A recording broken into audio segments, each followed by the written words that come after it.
Now, getting into my next segment, we got our teams of the day. And I got two T's. And what do these T's stand for? That's terrible and terrific. Now, either your team can be the terrible team of the day or they could be the terrific team of the day. I want to start off with the terrific team of the day because we've already talked about them just a little bit. That's the Detroit Lions. And I'm going to address this when I get to my power rankings, but I want to say it now and I want to say it here because you're going to hear this video first.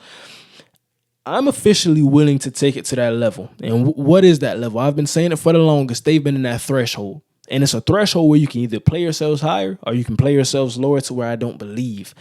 I think that with the win today, and although I could do without the fourth quarter points by the Carolina Panthers, I understand that it's kind of some garbage time points. The game was handled. It was won, even though we look at those points that were scored. And I think that you won handily today. And this really, it shows me that you're 4-1 right now. You're winning games that you're supposed to win. The Seattle Seahawks are not going to sit well with me. That loss is not going to sit well with me. So I want to see what you do against some other teams. But however, I think that I cannot hold it off any longer. This is a team that's playing very good offensively and defensively. And not to mention, they're facing injuries. No Jahmyr Gibbs today. No Amon St. Brown today. Still got it done offensively. Still got it done defensively. Looking at all that in its totality. So I'm taking it to the level. I believe they are amongst the teams. Philadelphia Eagles, San Francisco 49ers, Dallas Cowboys still, yes. And I believe the Lions are in that conversation now. So I'm looking at those four teams in the conference, and I just talked about how the Cowboys didn't look like themselves. We can't take this game and say they're just not a contender. I think that would be too much of an overreaction. I'm looking at the body of work. Tonight wasn't their night. They got beat by the better team. They're going to have to game plan and scheme when they face this team if they face them in the playoffs. However, though, talking about Jared Goff, the guy was 20 or 28, extremely efficient, and he's been efficient for a really, I would say, starting from last year coming into this year. Played like a top 10 quarterback last year. However, though, what we've seen in these first couple of games, interceptions.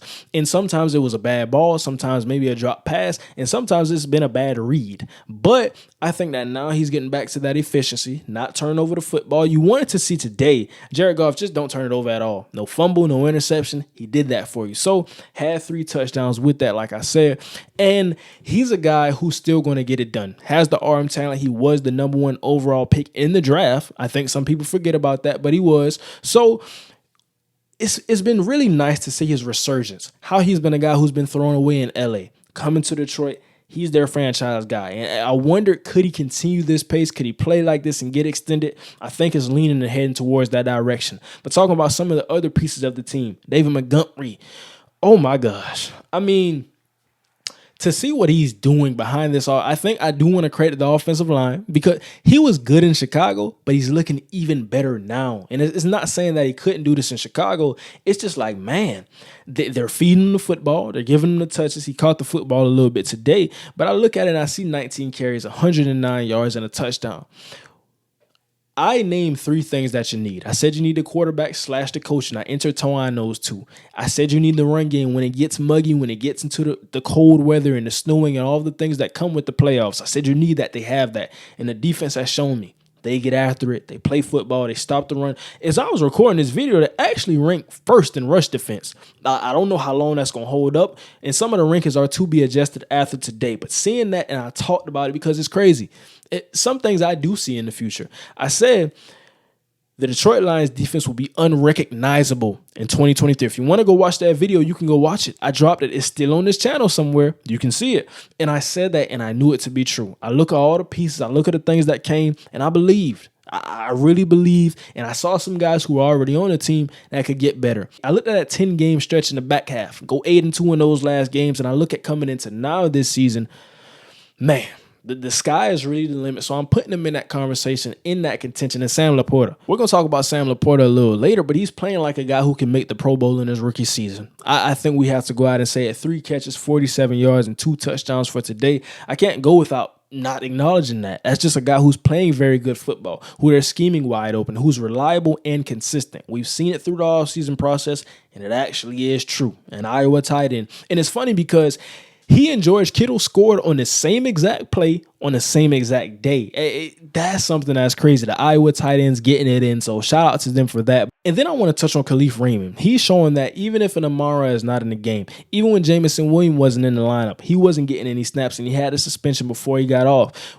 Different things within the lineup. You look at Josh Reynolds. He's been stepping up. Had 4 catches for 76 yards today and a touchdown. That was a great toe tap. Shout out to him for that. But I think that Khalif Raymond has kind of been that stable guy, been that steady guy. When we don't have the other guys who we look at and we lean on and give those design play calls to, Khalif Raymond can get it done. He's been a returner, does those different things, been the gadget guy, but he's a guy that can separate, get open, and he has speed to get behind you. So shout out to him because had 3 catches for 45 yards, and he's just been that consistent theme. So I really like to see that from him. And touching on some other stats, these guys are top 10 in third down defense and sacks per game. And I think that even with it adjusted, they'll remain top 10. They may even be top 5, but like I said, I just seeing with it adjusted, I want to see how it holds up. They only had 1 sack today, but really at the body of work, we see what's to be looked at with this team, a very good team. I'm taking it to that next level for the Detroit Lions.